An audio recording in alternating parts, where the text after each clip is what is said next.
जय श्री कृष्ण।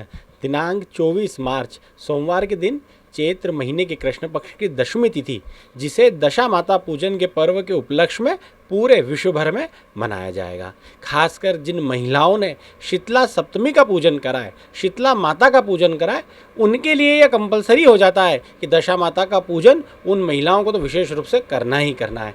खासकर जैसा हमें नाम से समझ में आ रहा है, दशा माता कि अपने ग्रह की दशा सुधारने के लिए, घर की दशा सुधारने के लिए ये दशा माता का पूजन विशेष रूप से होता है। इसमें खासकर पीपल के पेड़ की वैसे तो कम से कम 108 परिक्रमा का शास्त्रों में उल्लेख आता है, पर उतनी संभव नहीं भी है तो कम से कम 10 परिक्रमा लगा करके, 11 परिक्रमा लगा करके 10 धागों का, जिसे सूत कहा जाता है, जो वहीं पे आपको किसी न किसी पुजारी द्वारा, ब्राह्मण द्वारा अभिमंत्रित करके मिलेगा, उसका विशेष महत्व रहेगा। 10 घाट बना करके, 10 परिक्रमा लगा करके, भगवान नारायण की स्तुति करके, महालक्ष्मी की स्तुति करके आप परिक्रमा लगाएंगे तो मान के चलिए कि अगला पूरा वर्ष आपकी घर की दशा व आपकी दशा आपके फेवर में रहेगी।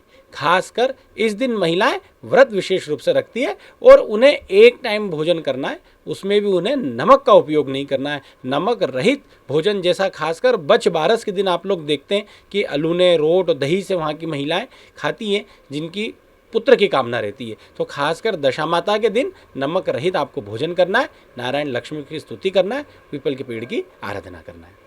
क्या क्या सामग्री लगती है पूजन में? खासकर जिससे मैंने मेन आपको बताया कि मेन तो धागे का सबसे ज़्यादा महत्व है कि 10 घाट उसमें लगी हुई हो, 10 धागों का बना करके एक पूरा रोल हो और 10 परिक्रमा आपको पीपल की लगानी है। माता रानी को सुहाग की सामग्री आप चढ़ाएंगे तो विशेष कृपा आप पे होगी।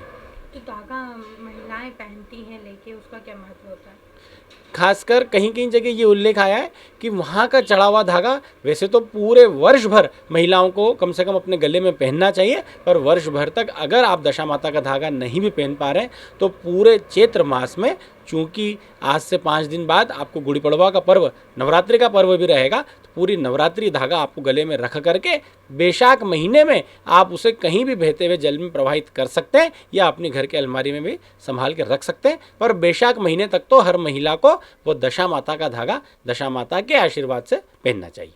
क्या महत्व होता है इस धागे का, क्यों पहनना चाहिए? खासकर ऐसा माना जाता है कि कहीं भी पीपल के पेड़ में जड़ में आपको महालक्ष्मी का वास माना गया है कि जब भी आप पीपल की परिक्रमा करते हैं, खासकर पीपल को स्पर्श भी अगर कोई व्यक्ति करता है तो उसके सारी दरिद्रता का नाश हो जाता है। तो जिस पेड़ की जड़ों में महालक्ष्मी का वास होता है, वहाँ पर आप जब धागा लपेट करके रखेंगे तो आप स्वयं महसूस करेंगे कि महालक्ष्मी की अनन्य कृपा आप पे रहेगी।